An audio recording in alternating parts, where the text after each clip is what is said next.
here's Ed Bernstein.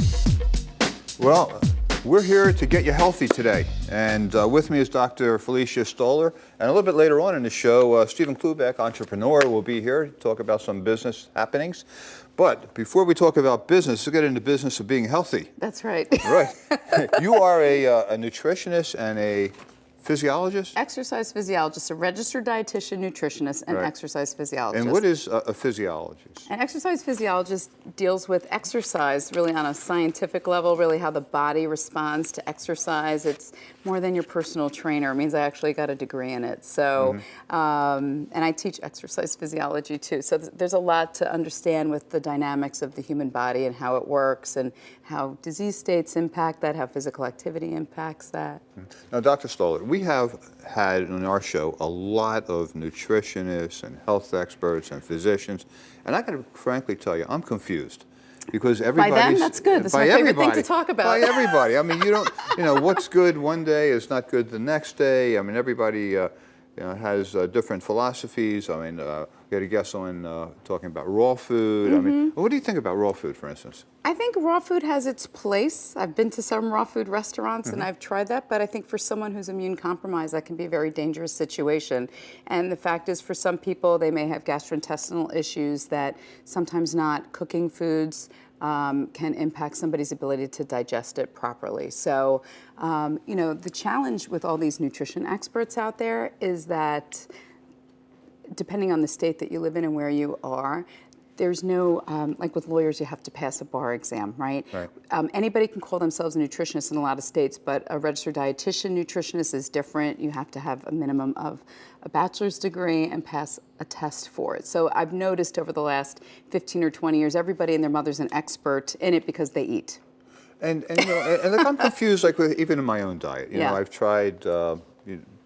I eat pretty moderately, but I've tried being a vegetarian. I've tried being, eating only fish. I've tried eating just a little meat. Sometimes what the heck? I'll just eat anything. Right.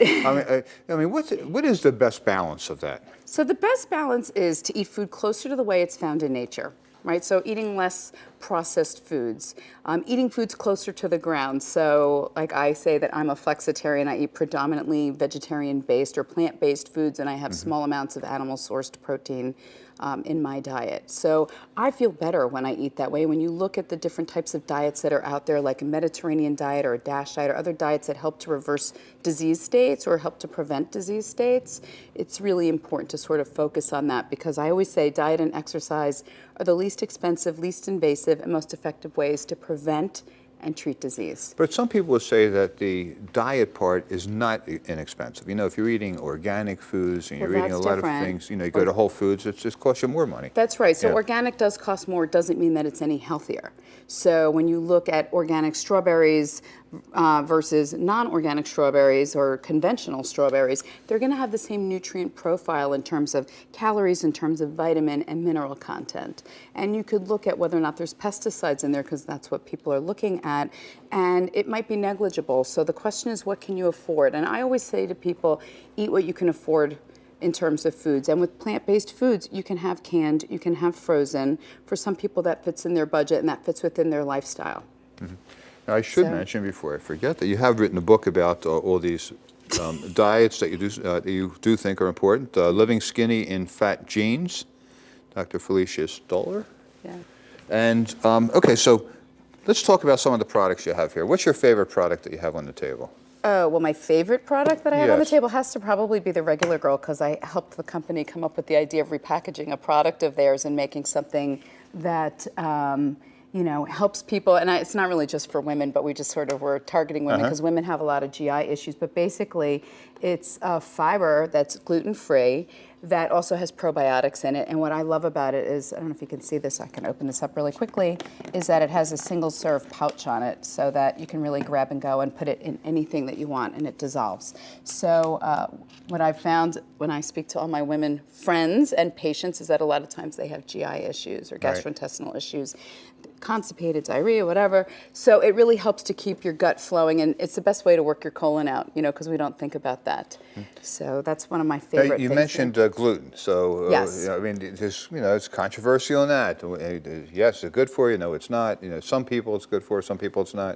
So if you have celiac disease, clearly you need to avoid gluten. But to go on a gluten-free diet to simply lose weight or because you think it's healthier, I'm kind of on the fence about that because I recognize maybe for some people they perceive it helps them to feel better. But when you ask somebody that has celiac disease, they'd really like to eat regular bread. They'd really like to have regular pasta. Right. There are a lot of gluten-free alternatives that are out there that are very helpful.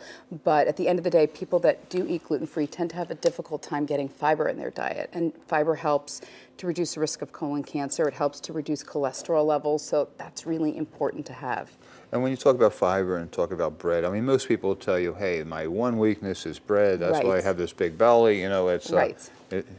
It's really about energy imbalance, right? So your energy intake doesn't equal your energy expenditure. Right. So it's about finding the balance. I mean, I'm really a big advocate of all foods can fit, and you should choose foods that are higher in fiber when you can. So, when you're home, you can make certain choices. When you're dining out, sometimes it's not as easy because you're not seeing the food labels all the So time. in other words, when you eat bread, you have to exercise an extra half hour. Right, That's- exactly. I got the balance thing. Okay, But I figured it out. it's about the calories, but you Yeah. can eat bread. I mean, there's even white bread. There's Wonder white bread that has fiber in it. Right. So I'm a huge fan of getting fiber. And as a matter of fact, that fiber you can actually put in your food. But eating things like quinoa, instead of, let's say, rice as an alternative, it's a great way to add. And what is extra quinoa exactly? It's a seed. It's It's a a seed or grain. grain? It's a seed. Yeah. It's a grain, and it's sprouted, and it has no flavor. So I don't mean it doesn't taste good. It tastes like whatever you cook it in, which is really nice. Is that it's neutral and it absorbs the flavor of whatever. So you it's add flavored. vegetables to it? Add and some- vegetables. You can use a broth Right. with it, a vegetable broth, or a chicken-based broth, or a beef broth if you want, and add that to that. So Okay. yeah, easy to cook. And okay, so you have tea. Some people say, hey, tea's the same as having coffee. Depends on the tea that you Depen- oh, have. really? It depends Okay. on the tea. Some teas just have caffeine. I brought this sleepy time tea because I wanted to talk a little bit about sleep Yes, and let's the talk about importance of that. sleep. Yes. So most people don't get enough sleep in this city. It's Nobody kind of hard. gets- Nobody here gets- no, I don't sleeps know enough anybody here. who sleeps. So sleep is really important. It's a time when your body can recharge, repair, renew. You burn the most fat for fuel when you're sleeping. Right. And just like we all plug in our phones and our technology at night, right? The good sleeping Right. mask. And then you got to get rid of the light, right? You got to get rid of the light, the right? noise. And I have. That's not the one I use This, for my. I can see that. I flight. recognize this one from the airplane. Right, I have Yeah. a different one that I Yeah. slept, but I do keep one Yeah. in my bag. I travel quite a bit, and I have melatonin here for people that have a tough time. Does getting to melatonin sleep. really work? Yeah, it does for some people. Mm-hmm. I'd like to think that people don't become dependent on it. It's about learning like good sleep hygiene, so that you can fall asleep at night and quiet Mm-hmm. your brain down. See, I've noticed, and I've tried melatonin, that it's very good at getting you to sleep, That's but right, it doesn't not keep you staying to sleep. asleep. And that's, I tend to wake up a couple hours after falling asleep. What can Right. I do for that?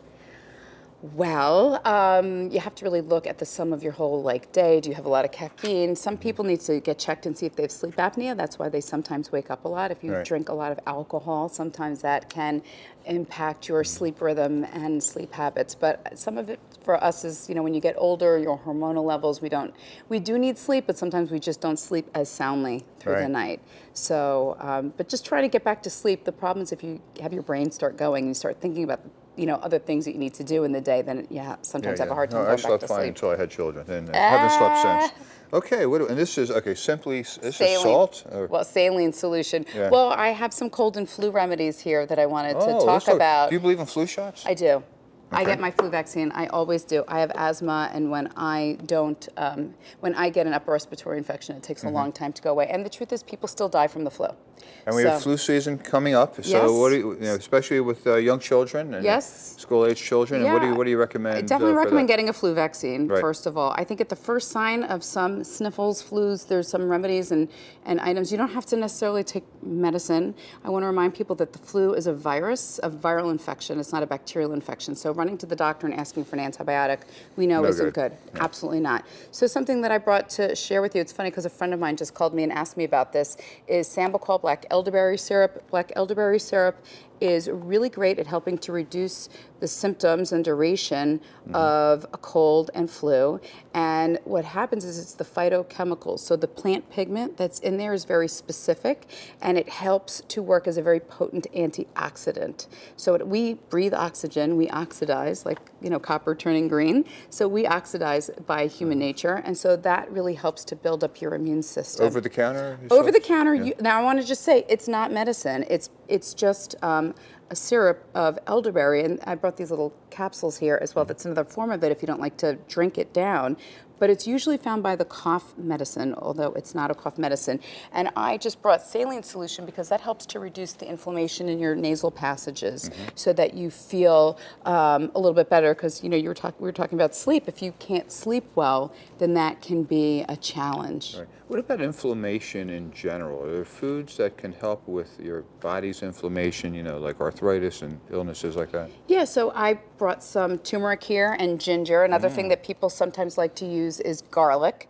Again, you could eat it in the food form. You could take it in the supplement form. You know, there's lots of ways to get that in. This is the turmeric? Ginger. The ginger. That's ginger. Oh. Yeah, that's ginger, and I've got ginger candy here and some. Okay, so how much do ginger. you have to eat of like turmeric and ginger to reduce inflammation?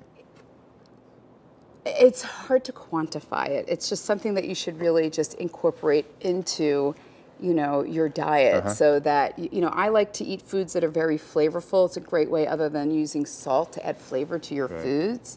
So I think that using that can be beneficial. But the other thing is, like, exercising also is important for health. That's, you know, that's a whole other show. But we have about a minute left. What are some of the foods that you shouldn't eat? We got 30 seconds left. Don't eat fried food. That's really French fries. Not all the time. I think every once in a while, you know, chicken fingers, stuff like that. I mean, stuff like that. If you have the choice, get it grilled, get it baked. You know, I hate to be like a stick in the mud, but if every day's a holiday and there's always some excuse out there as to why, you know, you think it's okay to just eat whatever you want, it can be a bit of a challenge. Name of the book is Living Skinny in Fat Genes. I mean, and I guess some people just have those genes, right? Yes. That have that propensity. Yes. The healthy way to lose weight and feel great. Dr. Felicia Stoller, thank you so much. Thank you for having me. We'll be right back with entrepreneur Stephen Klubeck. Accents are never planned. That's why we created the Ed Bernstein Free Accent Plan. Oh my God! Don't worry, Grandma. I have the Ed Bernstein app. I know what to do. So you can be prepared. Enough said. Call Ed. EdBernstein.com.